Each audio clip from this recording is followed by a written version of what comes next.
Welcome to Chapter 8, Designing and Evaluating Portfolio Assessment in the Classroom. So this is somehow a continuation of Chapter 7, which is the nature of portfolio assessment. So thank you, Emerita, at Linda, and Danilo. Please read the SILO and the CILO. Naman. Section Intended Learning Outcome. Develop a portfolio as an efficient tool. Better intended learning outcome. At the end of this chapter, you should be able to develop and evaluate portfolio assessment utilized in the classroom. Maraming salamat. Sino ka? Magalion po, sir. Magaling. Nakita ko na si Montas. Kaunahan ko siyang nakita sa inyo nung kumakain. Nandito siya sa labas. Okay. So, lesson content include, anong date ngayon? 25 po. 25 po. Kailangan. Okay. So, we have the steps for developing portfolio assessments. First is to identify the overall purpose and focus, identify the physical structure, determine the appropriate organization and sources of content, determine the student reflection guidelines, identify and evaluate the scoring criteria, communicating the results of portfolio evaluation. Then, portfolio evaluation includes the student evaluation, the teacher evaluation, and the way you need to communicate the results through a conference, katulad ng student-teacher conference. Overview. So, portfolio development requires learners to collect and integrate. The keyword is collect and integrate examples of their work and allows the teacher to assess their learners as well.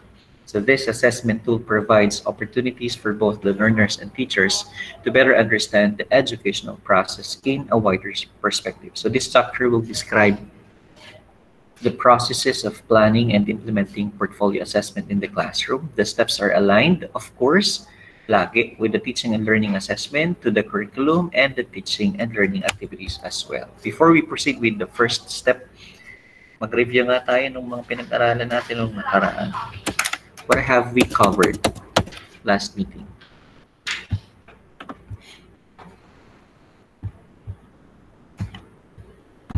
Let's start with Adrian Paul, Padilla.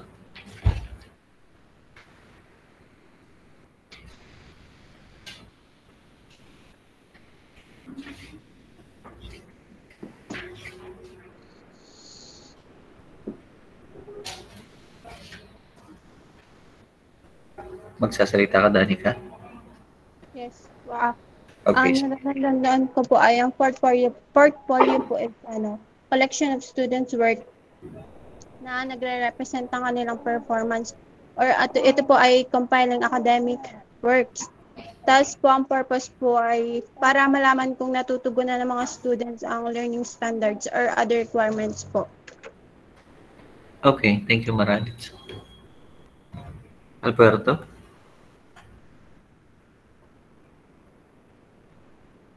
Hello po, sir. Bale, wala po ako nung last meeting, pero ang pakaintindi ko po dun sa module po ng sa portfolio po ay yun daw po yung nagre-represent na kung ano po yung, para po, yung purpose po niya para mo makita yung achievement or kung ano yung nagagawa ng bata, yung pong mga pag-a-assess nandudun po. So parang organize po yung mga project po ng student, ganun po. Okay, salamat. Ibarra? Hello po. Good morning po. Good morning. Natatandaan ko po yung characteristic po ng isang portfolio ay na-identify po dito yung strengths po ng isang students kung saan po parang kung paano po sila or kung paano gawin yung isang portfolio. Okay, salamat. De Los Santos? Sir, yung aside po sa sinabi nila, natatandaan ko rin po yung types of portfolio, yung pong showcase portfolio, yung pong pinapakita po yung best na gawa ng student, and then yung documentation portfolio po, yung yung collect lahat ng ng ginawa ng student simula una hanggang dun sa huli. Tsaka yung process portfolio po, yung emphasis po yung pagkakagawa ng student in sa product, focus po dun sa yung end na ng product, ay yung end na ng portfolio, and then yung sa standard base, yun po yung may hinihit na standard. Okay, thank you. Salamat. Escalano? Sir, ang bali natandaan ko po is yung pong magiging laman ng portfolio, yun po yung pwedeng presentation like projects ng mga bata, tas sa composition po yun naman po yung essay, tas mga reports ng mga bata. Okay, salamat. Paglinawan? Hello po. Sir, rinig po ako? Oo. Sige po. Ang natatandaan ko po is yung differences po between portfolio po saka po yung testing. Yung portfolio po is more on performance-based assessment. Then yung testing po is more on traditional. Halimbawa, yung po sa portfolio is po siya, may goal po siya din sa self-assessment. Then yung sa testing po is hindi po siya goal, wala pong goal yung sa assessment po. Okay, salamat. Janelle?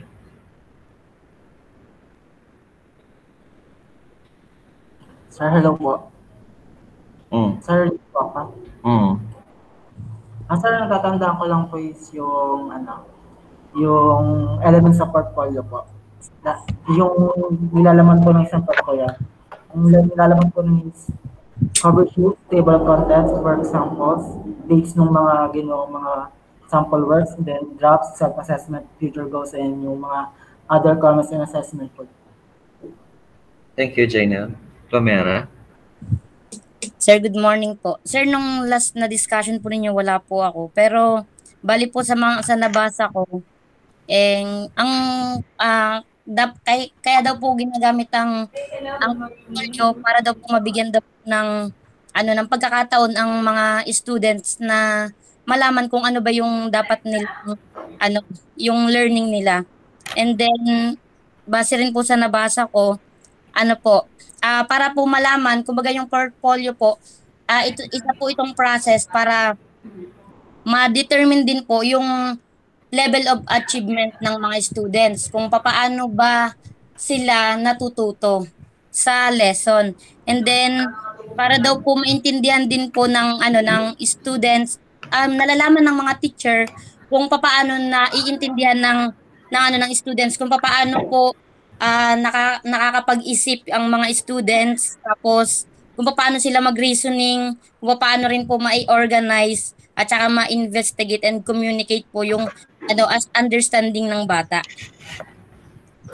Salamat. Dami. Joshua? Sir, wala po ako nung last, pero nung binasa ko naman po yung yung module. So yung sabi daw sa module, yung portfolio daw po yung parang output or yung mga products ng students na mga na-accomplish. Tsaka dito daw po yung makikita yung mga progress ng students na na-accomplish towards dun sa learning goals. Okay, thank you, Joshua. Cordula? Base po dun sa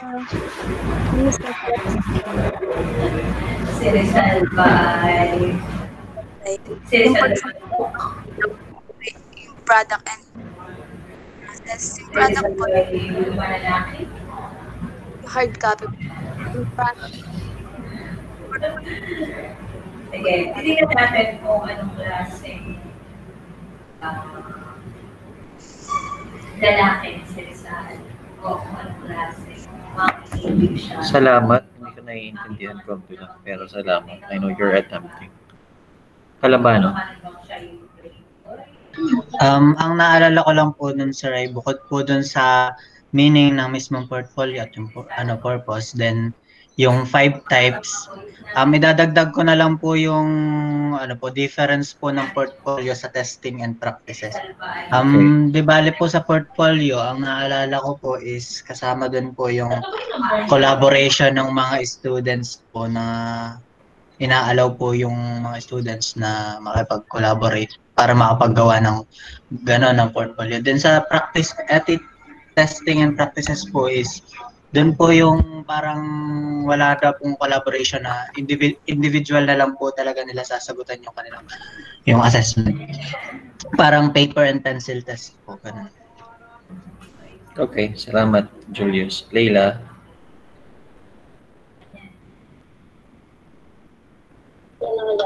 Good morning po, sir. Good morning. Bale, wala din po ako ng last time, pero naintindihan ko po na ang portfolio po ay isang klase ng assessment na doon po nakarecord yung mga ginawa ng mga estudyante, yung mga natutunan nila. Tapos yung pinaliwanag din po, nakalagay po sa module yung kung bakit po ginagamit ang portfolio. Tapos meron din po din yung type ng portfolio at saka po yung mga elements. Okay, salamat po. Yung mga nakapagsagot na, pakibasa nyo na yung laman nung i-discuss ngayon nasa module yun. Kayo yung pag-discussing ko, isa-isa kayo. Tigigis ang slides. Okay. Juan Canlas. Sir, good morning po. Good morning. Sa portfolio po, pag po mag-evaluate, pwede pong teacher or student. Kapag evaluate po, pwede pong gumamit ng checklist para po malaman kung yung standards po ng portfolio para po doon po gagawin pattern na testikan kung paano sa matitingnan, kung paano sa mag-deliver. Salamat, Canlas. Mera Flores? So, siguro ba ako sa training for Sir, good morning po. Good morning. Sa akin naman po, sir, about po dun sa portfolio is nandun po naka-include yung, sa pagkakaintindi ko po, nandun po naka-include yung kung paano po gamitin yung portfolio na ito po ay nakakapagbigay sa students ng opportunity po para yung sa direct own learning po nila. And nandito rin po yung characteristic na kung saan na-identify po nung students yung kanilang strength pagdating po sa portfolio assessment. And nandito rin po yung mga types nila na kung saan showcase din po dito yung kanilang best work para po dun sa may portfolio po nila. Okay, salamat. Kabanggon. Sir, ang natatandaan ko po dun sa portfolio po, dito po yung magiging output po ng student na pwede po siyang process or product na kung saan dito po ma-determine kung saan po yung strength nila at saka po weaknesses. Okay, salamat. Sluder. Ay, sir, good morning po. Wala pa akong sa last meeting do connection issues, pero from my observation for sa module, in terms of portfolio, magandang compilation siya to see the evidence of the student growth. Okay, salamat. That's the advantage of having our module uploaded. Kaya kung hindi makatin ng klase, edi basahin at intindihin. Pilagan, can you hear me? Opo, sir. Okay, ikaw nga to.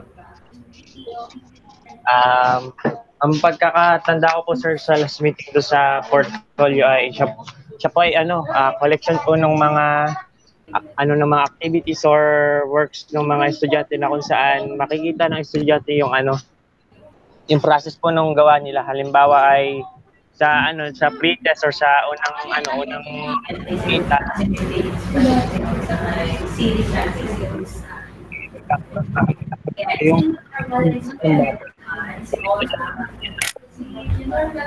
Salamat. Kinain ka na ng signal. Okay. So, dahil sabi ko rin sa inyo ay kailangan yung basahin beforehand kung isang araw ko pa sinabi so that may alam na kayo pagpasok ng klase. So, I want you to discuss kung ano yung nasa PowerPoint. So, let's start with the first step in developing the steps for developing portfolio assessment. So, this slide will be given to Alberto.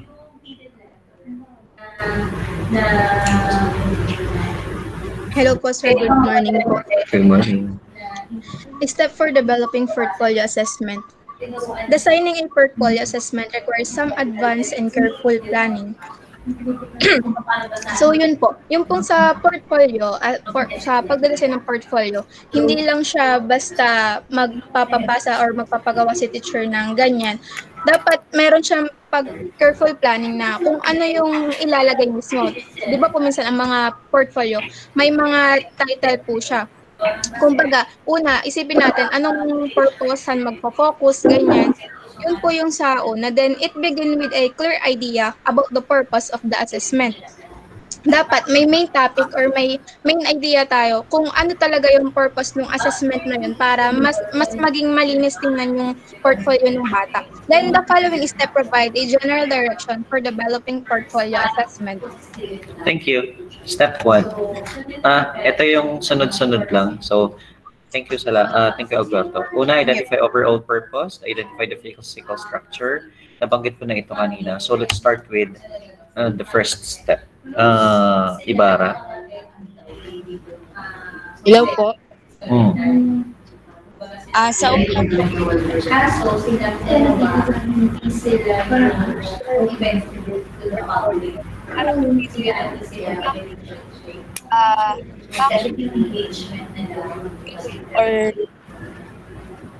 kita maintindihan? Hindi. Hello po. Putol na po, putol. Why do I want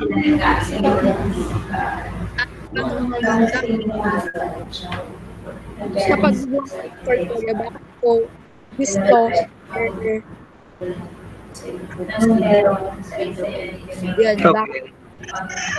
Sige. Salamat, Ibarra.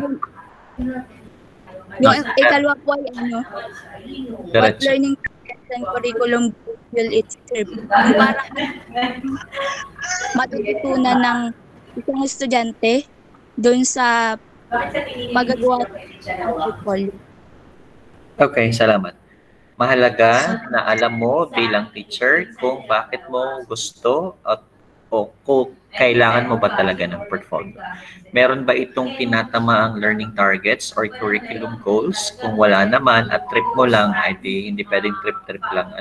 It should be aligned, it should be contextualized, it should be hitting some learning targets na bahagi ng iyong subject na itinuturo. Let's go with this one. This is a checklist. Magalyon? Sir. Who will construct a portfolio? Individual students with teacher and student help. Individual students in charge of cooperative teams. At suppose to yung students po tapos with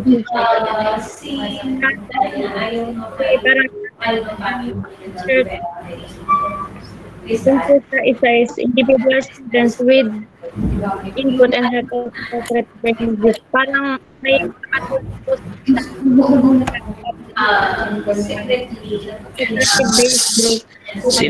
Sino nag-fill up dito? Wait. Checklist ito ha. Sino nito? Nag-fill up ng checklist na ito?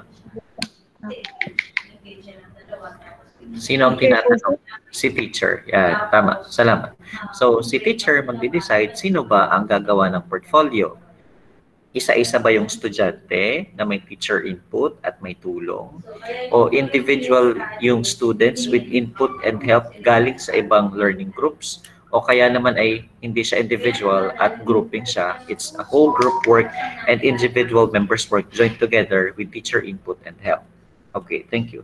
This is the second part of the checklist. De Los Santos. Si Consuela naman,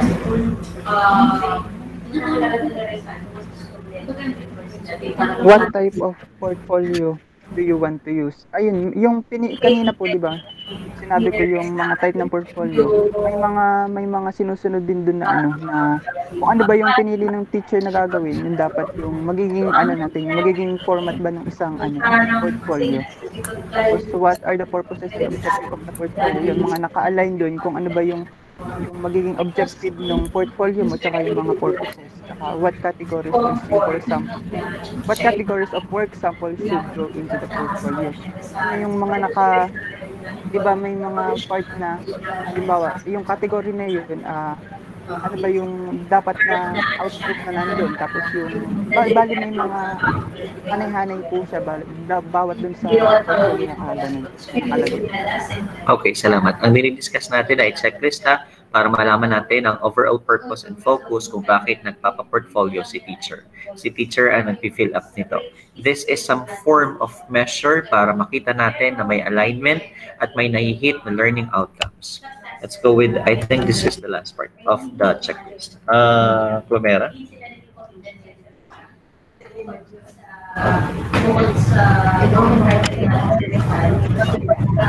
Hindi niya ma-sacrifice. To select their needs and increase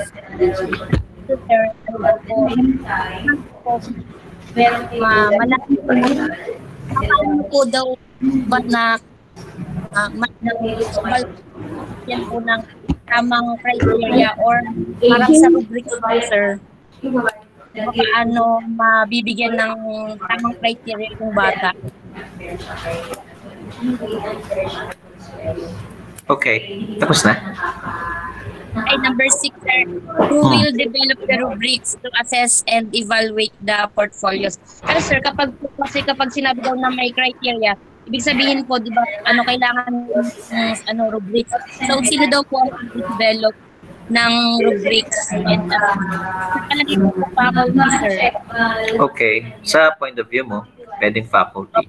Or most of the time, faculty. Pero minsan, pwede mo rin involve sa students kung ano gusto nilang criteria. Okay, salamat.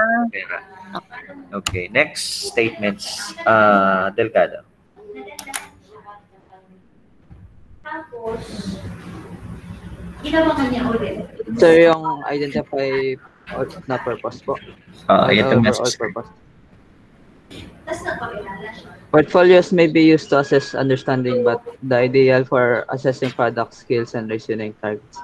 This is a very useful in writing, reading, and problem solving that are continually improved and demonstrated through products. Critical thinking is an important target.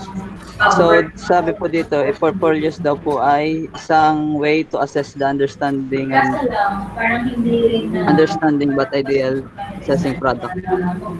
So, parang sa portfolio po, ang purpose po nito ay parang ma-identify po yung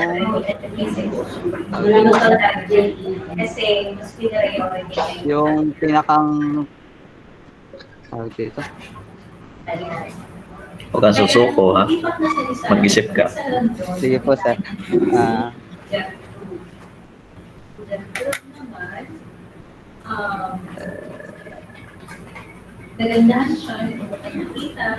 So parang sabi po dito ay parang yung pong portfolio ay isang way to assess by parang pinapakita po dito parang sorry po sir. Mamaya ulit. Okay, sige, salamat Joshua. Lagyan ko ng asterisk pa. So portfolio pwedeng gamitin para masukat natin ang pagkaintindi at pagkaunawa ng ating mga estudyante, pero very ideal gamitin ang portfolio when we assess product, skills, or the reasoning targets. Very useful din ang portfolio pagdating sa pag-assess ng writing, reading, and problem solving na kung saan yung ganitong uri ng mga pag-aaral ay continually improved. Ibig sabihin, sa pamamagitan ng portfolio, makikita natin kung nasa ang level o ano na yung track or progress ng ating estudyante. Kasi for example, in writing, kumusta ang pagsulat niya mula nung umpisa hanggang sa gitna, hanggang sa dulo. So, of course, ang gusto natin bilang mga guro ay mag-improve ang kanilang ginagawa. It's the same with reading and problem solving. No? In terms of reading, syempre, hindi mo naman pwedeng ilagay yung recording ng reading sa portfolio. Pero syempre, pwede kang maglagay ng mga paragraph. O let's say, for example, meron kayong reading program, nakatabi ng paragraph ay merong comprehension test or comprehension test, o kaya naman ay merong measurement of grades or rubric so that makikita mo yung development ng bata sa reading.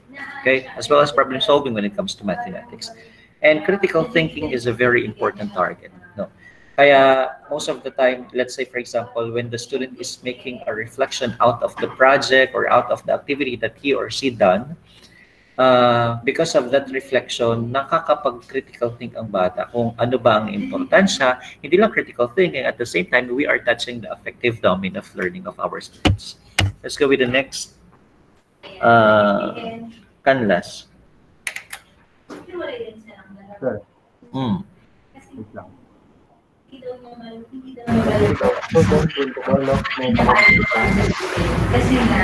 Metacognition and decision-making skills. However, portfolio does not bear repetition for assessing knowledge targets. So, dun daw sa, sir, sa portfolio daw, i-develop daw ng metacognition. Metacognition is more on thinking, sir, or pag metacognition is equivalent to critical thinking, parang ganun.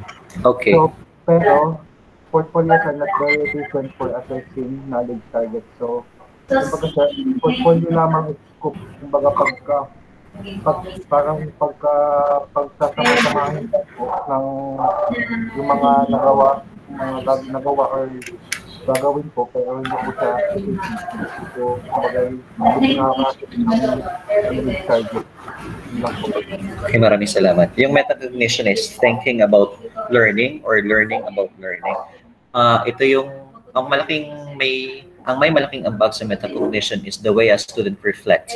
Yung tipong hindi ka nagsagot dahil gusto mo lang makasagot, kundi iniisip mo kung paano mo magagamit yung iyong natutunan. That's metacognition. Yun yung sinasabi kanina na may attachment siya kay critical thinking. With decision-making skills, of course, estudyante ang nag-iisip kung at nagde-decision kung ano ang isusulat ko, ano ang ilalagay ko, alin ang best work ko. Pero when it comes to knowledge targets, alam naman natin pag knowledge targets, remembering, memorization, hindi effective si portfolio. Kasi performance-based tayo eh. Si knowledge target, pwede mong gamitin dyan si PPT. Okay. Next, step number 2.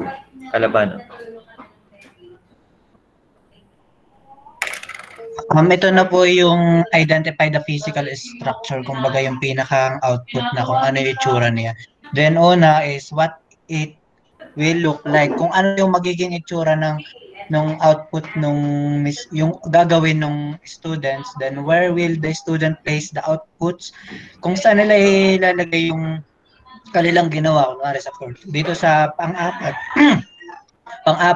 file folder, clear books, or plastic bins, kung doon ba nila ilalagay. Tapos, yung what types of container is appropriate doon sa mismong, kung ano daw yung lalagyanan na appropriate para doon sa output. Kumbaga, hindi naman pwedeng, pero gano'n na. Yun. Tapos, how are the materials to be organized? Dito po ay kung ano daw po yung pagkaka-organize ng mismong output. Kasi marami po yun. Di activity 1, activity 2, activity 3. Pwede po nila pagsunod-sunod din. By categorical, numerical, alphabetical, by subject, or other ways.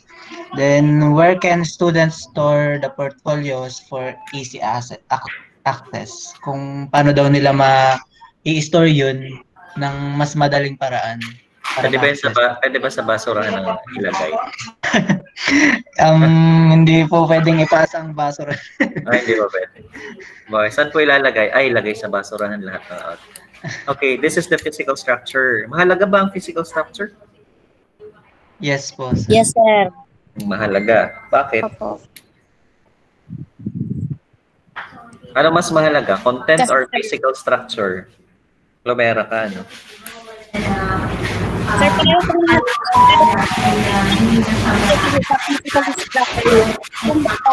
kailangan kung saan nakalagay yung mga output ng mga bata, yung mga students, alam po ng teacher kung ang area. Para po, parang organized lahat.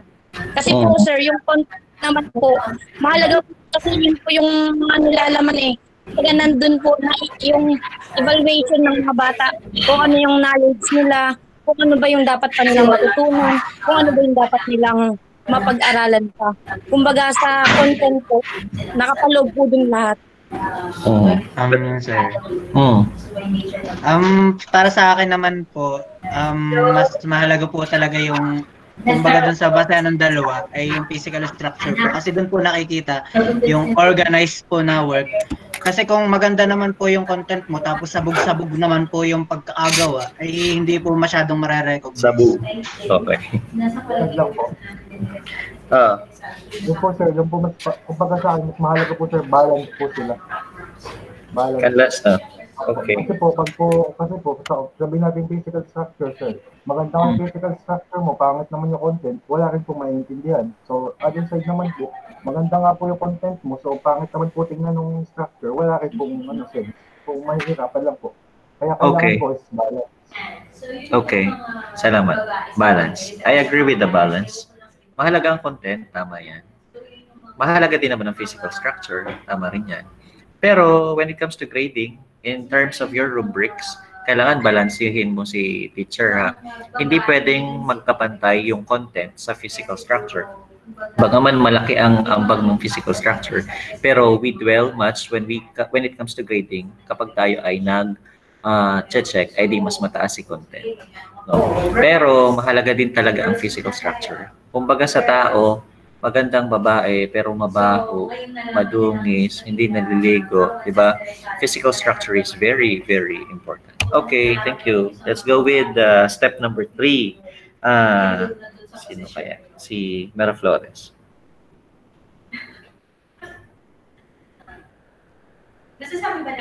Good morning po. Magandang umaga.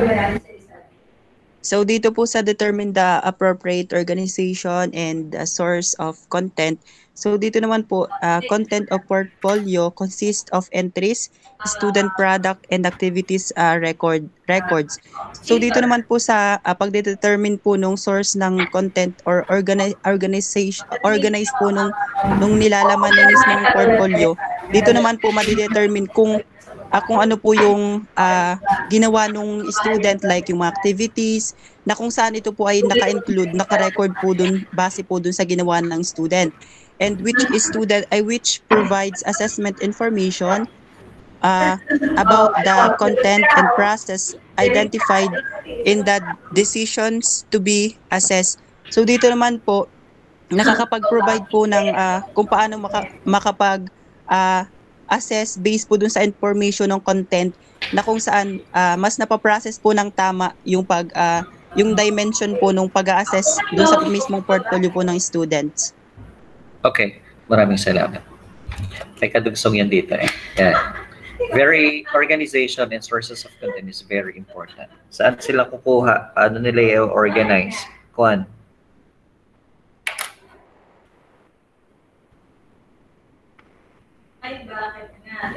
Juan, Alea, Layla. Hello po, sir. Ano po yung tanong? Ay, hindi ako nagtatanong. I-explain mo yun nasa screen. Okay. Explain po ay, ito po ay isang example ng portfolio kung saan po ay yung pagkaka-organize po ng word, mathematics, science, social studies. Examples ito ng artifacts yung entries ng portfolio. Example lang ito, hindi ito limitado dito. Ano-ano ito? Ano pa siya?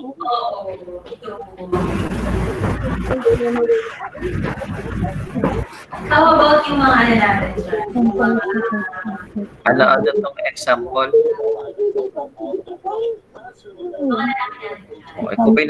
Parang ka nasa palengke.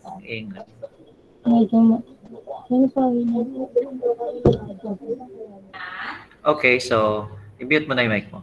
Insert example language, arts, English or Filipino. You can include favorite poems, songs, letters, finished samples of different writing genres. For mathematics, it could be a compilation of the solution to an open-ended question, graphs or histograms. For science, prediction based on prior experience, so on and so forth. Ibig sabihin lamang, ang nilalaman natin sa portfolio ay depende sa kung anong subject ang hawak natin at kung anong nature, anong specific subject matter ang pagkagawan mo ng portfolio. Okay, next. Ilagan.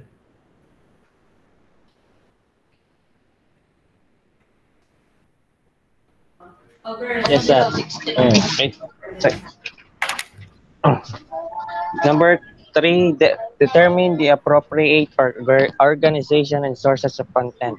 Una ay select organization entry sa portfolio that will allow students to meet the purpose of the portfolio. Kumbaga, magkakaroon dito po sa una ay mag-set po ng ng mga entries sa portfolio para po para po makuha yung mga purpose or para po maano yung purpose of portfolio. Then second is, if your target is to show performance product, select output-oriented task. Kumbaga, pag halimbawa po ay ang target ay po patungkol sa performance product, at naigi pong piliin nyo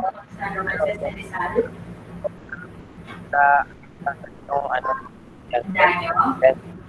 you need to provide. Ayan, so kung hindi kayo, kung yung iba sa inyo, nakapag-submit na, ulitin na lang ulit na i-send. Mag-repeat ako ng panibago. Sa mga product sa portfolio. Kasi kasaganda po magsuka. May nagawa na kayo, i-send nyo na lang ulit. Tapos, dun sa unang wala pa, okay lang din. Salamat, Ilagan. Ang key concept ay pumili ng swak na samples or entries na ilalagay ng bata sa kanyang portfolio na imimit kung anong uri ng portfolio ang iyong pinapagawa. Kung product nga naman yan, edi make sure you select or you allow them to select in output-oriented task. Kung yan naman ay process-oriented, edi make sure na yung portfolio nila, yung entries magpapakita ng procedures, kung paano ginagawa ang isang bagay, paano kinakanta ang isang bagay, paano niluluto ang isang bagay, etc. Okay, let's go with step number 4. Si Escolano.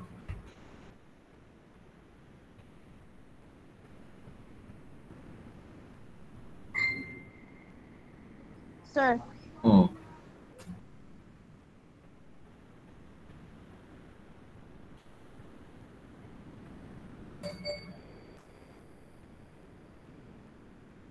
Saan ka na, Escolano? Tuntunin for this kasi makakatulong po yun para mag-reflect yung students sa portfolio na yun. Tapos, with this, students will develop greater ownership of the process. Will have experience in working collaboratively with your as teacher. So, importante din po ito kasi mas mag-i-increase po yung collaboration ng teachers as a students. Okay, thank you. Self-reflection is very important. Ako na nga muna dito ha. You can ask the student to describe, halimbawa, kaya siya naka-italic. These were some of the sample questions that you can ask the student para mas ma-develop natin yung self-reflection. You can ask to describe the steps that you use to complete today's activity, or which steps really helped you complete the activity, and which ones were less useful. What would you change next time? So sa pamamagitan ng pagtatanong na ganyan, nakakapag-reflect ang bata. With that, we are giving them avenue for critical thinking as well as metacognition. Example, what personal strength did you notice in completing today's work? So kahit na ikaw si teacher, alam mo naman yung parang weakness ng portfolio or yung strength ng portfolio, pero iba pa rin yung kung pakikinggan mo ang side ng estudyante because it will empower self-reflection. You can also ask what aspect of today's work was meaningful to you, what effect did the work have in your own attitudes, perspectives, and interests. It's the same with the approach we used kapag nagkakaroon ng demonstration teaching. When you teach, after that, magkakaroon ng conferencing, tapos tatanungin ka ng observer o ng professor mo kung sa palagay mo, alin yung highlight ng teaching demo, alin yung weakness ng teaching demo, at sa susunod na mga pagkakataon sa palagay mo, paano mo i-improve yung weakness na meron ka sa kasalukuyan. Those were some form of self-reflection. So, establishing guidelines, listing several questions to be asked, organizing a checklist para mas mabuti yun to easily facilitate self-reflection to our students, especially in making portfolio. So, ibig sabihin, kung tatanungin mo ang bata ng mga tanong na ito, hindi ito addressed in a group. It is addressed individually. So, isa sa Loophole ay yung time consideration kasi masyadong matagal siyang ikandak. Kung meron kang 40 estudyante sa isang klase, tapos meron kang 5 section na hawak, eh di meron kang 200 na students na kailangan mong student-teacher conference isa-isa. So it will take a lot of time and it takes a lot of commitment and passion from the teacher kung gagawin niya ba ito o hindi. Let's go with number 5, Tocanyas. Sir. Number 5, identify and evaluate scoring criteria. So, as a facilitator of learning, you are responsible to ensure the reliability and high quality of scoring criteria. So, bilang teacher daw, kailangan ma-ensure mo yung magiging accurate ng grades na ibibigay mo sa students. Kailangan kung talaga yung achieve ng student, yun talaga dapat yung ibibigay mo. Hindi ka dapat magiging bias or anything else. Then, the student should be informed also on how you will evaluate your performance. Sabi dito, dapat i-inform mo yung student mo kung paano mo i-check yung gawa nila, paano mo i-assess yung mga gawa nila. Sa paraang yun, malalaman ng students kung paano sila makakakuha ng mas mataas na score. Okay, salamat. Napakahalaga nga na communicated yung paraan kung paano natin i-evaluate ang portfolio.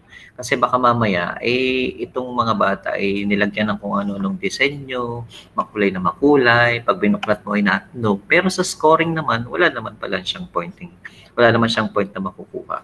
So, it is appropriate and it is a must that the students should be informed of how you as teacher will evaluate their portfolio. No. Pag sinabi naman nating mataas yung reliability at merong high quality of scoring, edi iwasan yung mga iba't ibang uri ng error kapag tayo ay nag-grade. Ano-ano nga yung mga error pag nagbibigay tayo ng rate?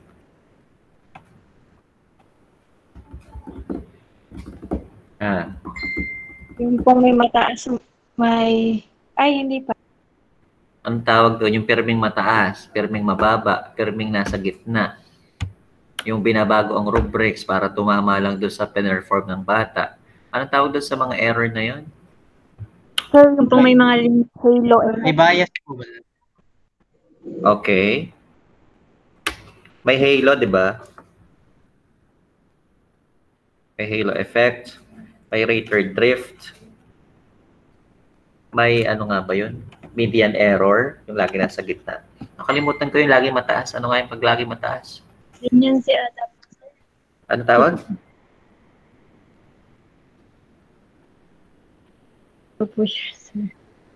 Limot ko na. Limot nyo na rin. Okay. Sige. Let's go with the next. Ako na muna dito. So, these are the content category.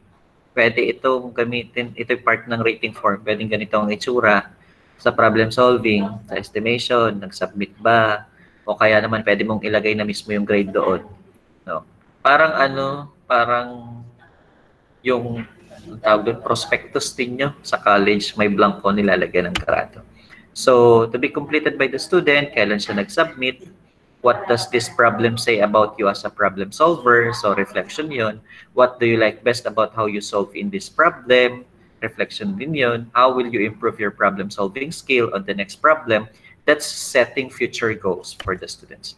So, when we evaluate, we set criteria, we develop rubrics. Most of the time, rubrics ang ginagamit natin. Kasi portfolio ito. This is an example of a rubric. Para saan ito? Ayan, to be completed by the teacher. So, si teacher ang gumagawa o si teacher din ang nagbibigay ng rating. Hindi rin naman laging teacher lang. Pwede rin kasing mag-grade yung peer. Pwede rin namang mag-grade ay iba pang mga teachers. No? Depende sa kung anong gusto ni teacher na pamamaraan. So, dito, anong uri ng rubrics ito? Holistic po. Holistic. That's good. It's a holistic rubric. So, meron siyang quality of reflection, mathematical knowledge. So, I think ito ay pang math subject, strategic knowledge, communication. Then, you have the sum of ratings, the average of ratings, and the comments. Okay. Sige. Let's go to Maralit.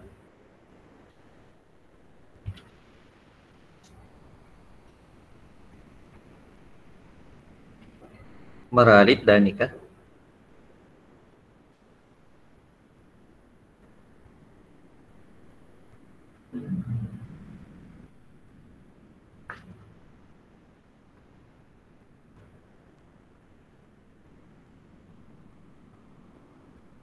Wala na siya. Paglinawan. Sir, ano po, in evaluating scoring criteria. Ay, ano po? Ito po ba yun? Oh, ito na nga. Sige po. In evaluating scoring criteria, the rubrics available must be consistent with the purpose of the portfolio and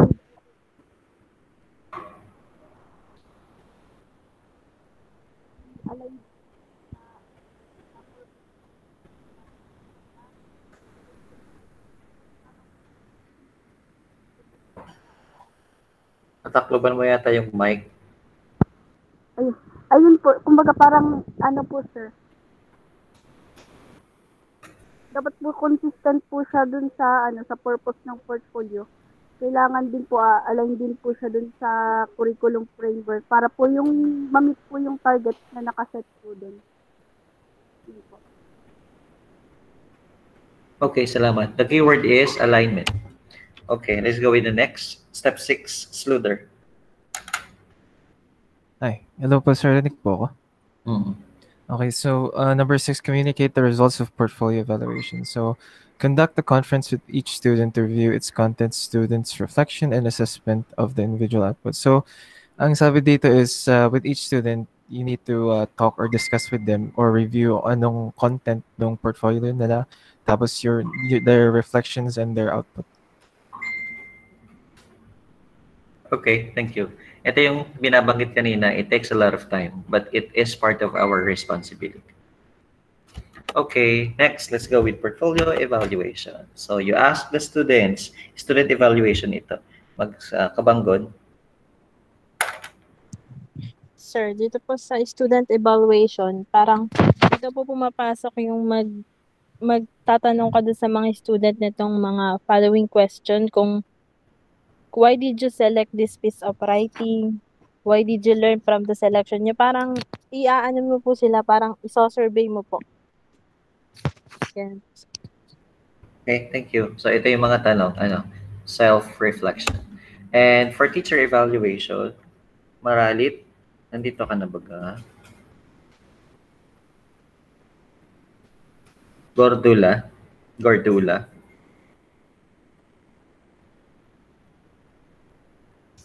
Sir. You may use numerical scores to summarize judgment or qualitative system. Sa teacher's evaluation, kung nakita mo sa estudyante na okay naman ang gawa niya, tapos may comment ka na positive na almost perfect, pwede mo siyang gawing yung score niya in numerical, like 5 po yung highest, then 1 yung lowest. Yan po. Yung iba, diretso hanggang baba. So, rule of thumb, it is important to remember that the purpose of portfolio is to assess the students' outcomes of the instructional goals.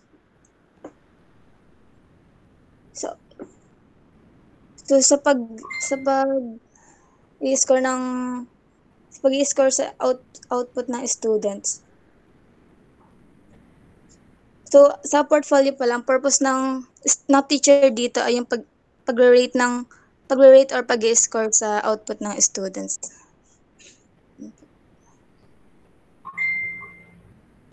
Yung kasunod, itong buong slide. Alin, sir? Buong slide. Sa kasunod po, ang teacher, hindi lang siya basta nag-rate ng kung ano lang makita niya, kung ano lang yung ilagay niya, 1 to 5. Makikita niya rin dun kung paano ginawa ng student yung isang portfolio, kung kumpleto ba, kung okay ba, kung andun ba lahat ng content ba nilagay. Yes po. Okay, you may add additional raters. Pag numerical, di quantitative yun. Pag naglagay ka na ng comments, di qualitative na yun. It is good na merong pareho. Okay, for the student-teacher conference, Maralit, nandito ka na?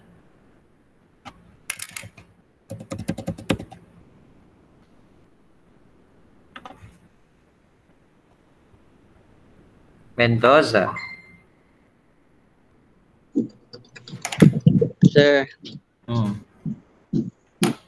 wait lang, sir.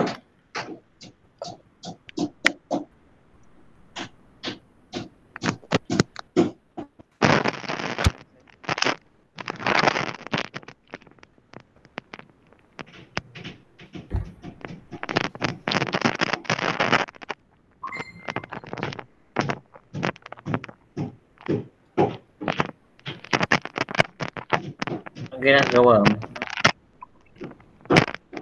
Kaka-join ko lang po, sir. Okay, explain what's on the screen. It should be scheduled throughout the year, which is an important link between students and teachers. Students can be responsible for conducting.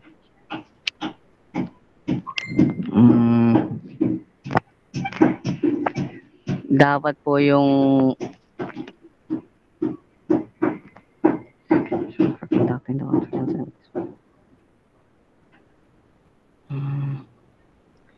Dapat po yung student po ay makagawa po ng portfolio para po magka-link po yung student at saka yung teacher. Kumbaga po ay para po magkaroon po ng magandang output po yung estudyante para sa future na references sa mga mangyayari pa po. Yun lang. Maraming salamat. Nasa number 3 na tayo. This is student-teacher conference o yung pakikipag-usap ng guro sa kanyang estudyante. It should be scheduled throughout the year dahil sobrang dami nga ng estudyante mo, hindi isa-isa. Ngayon lang, kung i-schedule mo ng isang buong taon, paano kung hindi pa tapos yung portfolio? Pero ang conference kasi hindi summative. It should be formative. So in between, pwede ka na rin mag-conduct ng conference. Your students can be responsible for conducting the conference. Pwedeng estudyante ang mag-conduct ng conference because this will also serve as motivating force for the learners para makaproduce ng excellent portfolio in the future. Let's say, for example, ang dulo ng portfolio ay exhibit. Let's say, art appreciation subject. May portfolio, tas sa dulo, exhibit. So the students can organize the exhibit. They can invite guests. With that, natuturuan mo pa sila kung paano mag-manage, kung paano mag-lead. And after completion, you can have an exhibition of the portfolios for the parents, of course. Now, this is a portfolio development checklist. So, ito lang yung summary nung pinag-usapan natin kanina. So, ano ang purpose ng portfolio mo? Ito yung mga iba't ibang mga bahagdan. I-check nyo lang bilang teacher kung alin yung applicable. Ito ay we are getting too comprehensive kapag pinag-aaralan siya sa ilalim ng isang isang teacher education program na katulad na meron tayo. Pero pag ikaw ay nasa field na, hindi mo naman nagagamit ang mga checklist na ito. Pero kung magiging practice mo na gamitin siya, mas mabuti because it will ensure alignment to the curriculum targets or the learning outcomes that you have in your lessons. So, what cognitive skills will be assessed by the individual entries? Meron bang cognition dyan? May metacognition, may communication, procedural skills, knowledge construction. What dispositions do you want entries to reflect? Ito ay hindi nakakahon, ibig sabihin, pwedeng mag-add, pwedeng magtanggal. What criteria or rubrics will be used? And in rating the portfolio as a whole, what things will you look for? Variety of entries ba? Growth and reflection. Mahalaga ito kung saan ka titingin. Depende sa kung anong rubrics ang ginagamit. Minsan, along the way, mula sa umpisa, nag-develop na tayo ng rubrics. Pero as you progress with the development of the portfolio, nagbabago tayo ng isip.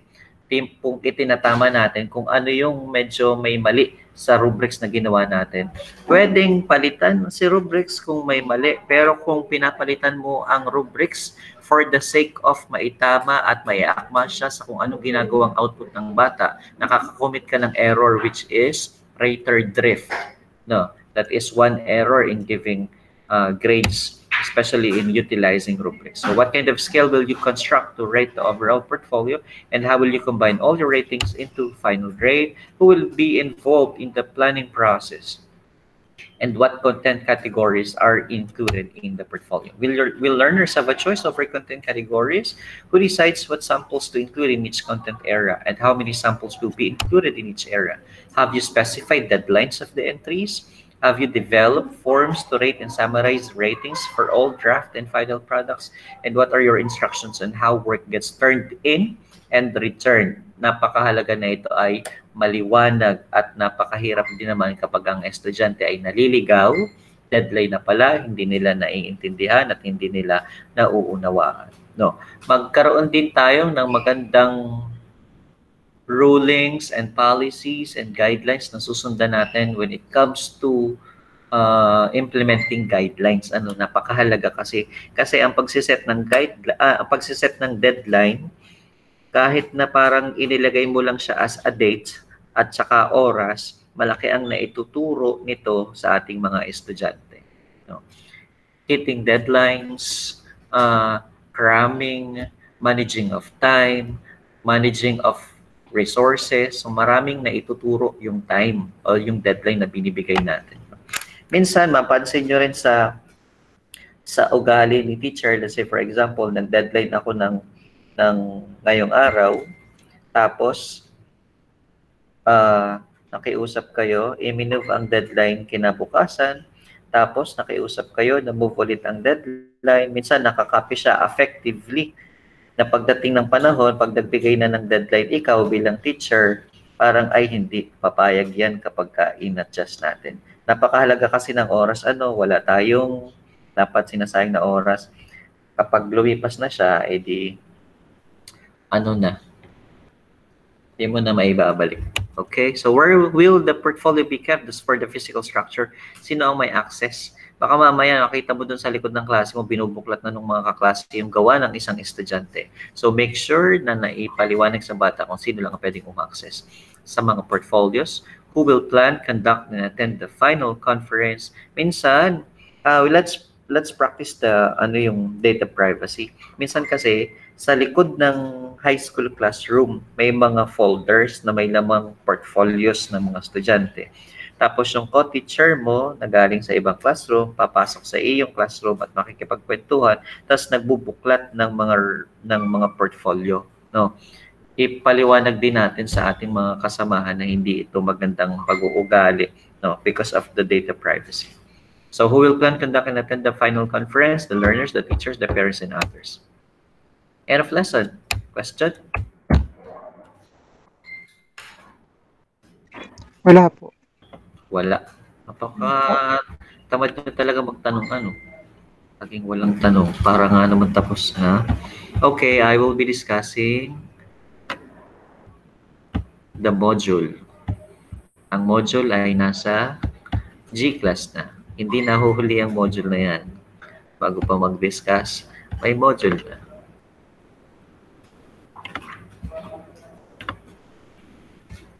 Wait lang, i-project ko lang yung screen.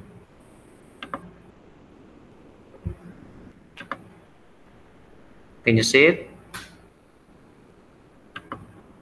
Yes po. Okay. So, for the Explorer, pansin nyo, page 110 na. So, pag pinakompile ang portfolio na ito, napakadami na nito. Discuss the concepts of designing and evaluating portfolio assessment in the following situations. 1. As a grade 7 teacher, Miss Isa has decided to implement a science portfolio in her class. She believes that portfolio increases students' learning and encourages students to become more reflective learner and develop skills in evaluating strength and weaknesses of their work. She provides clear books for the students and tells them that they need to put all their activities and examinations in it. Moreover, she kept on reminding her students that they will discuss the content of the portfolio, which is good. Question: was the plan properly implemented and adequate? Is the plan consistent with the principle of designing a portfolio? What else does she need to improve her implementation? Scenario number 2. After spending a 2-week workshop in utilizing portfolio assessment as an alternative tool for assessment, Patrick, together with his co-teachers, decided to use the said alternative tool with his grade 8 English class. Patrick suggests to the class that they will just be selecting one best output from their work within a week. So it's a showcase portfolio. Thus, all simple exercises and other activities are not to be put in the portfolio. The students discuss this suggestion and readily agreed on it. Every other month, students meet with each other to critique what was included and conduct a student-teacher conference. At the end of the school year, Teacher Patrick collects all portfolios, evaluate and rate them, and return to his students. Individual grade was given to each student, including the feedback. You need to evaluate how well Teacher Patrick conducted his portfolio's implementation. When you evaluate their implementation, scenario 1 and 2, i-check nyo kung nasunod ba ang mga characteristic, ang mga guidelines na isinet sa paggawa at pag-implement ng portfolio assessment. For number 3, you need to obtain examples of one or more student portfolio and the guidelines on how teachers plan in implementing and evaluating portfolio. So, kukuha ka po ng isa o higit pang student portfolios. Sarili mo pwede, o kaya sa kaklase, o kaya sa kapitbahay. Make sure na hindi elementary. Secondary pataas. Okay? Tapos, I want you to look at the portfolio. Tingnan nyo kung may guidelines kung paano pinlano at in-implement at in-evaluate ang portfolio. Kung wala kayong makita, i-try nyong i-communicate yung gumawa ng portfolio, sino yung teacher na nag-implement nito. O kaya naman, kung may kilala kayo na teacher, ay di mag-direct na kayo kay teacher at tanungin nyo sila kung nagpapa-portfolio sila.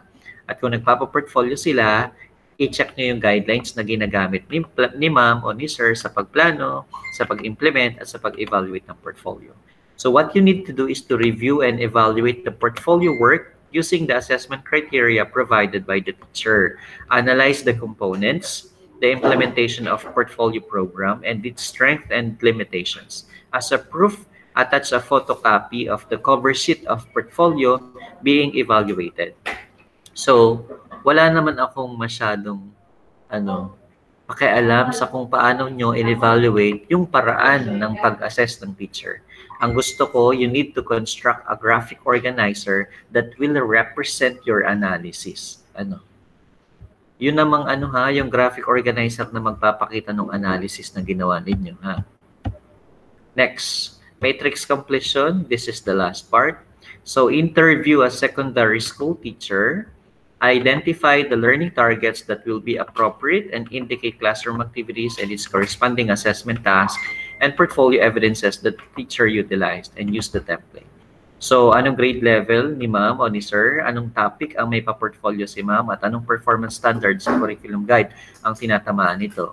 Tapos, tanongin niyo siya, ma'am, ano pong learning targets meron po tayo na ginagamitan ng portfolio?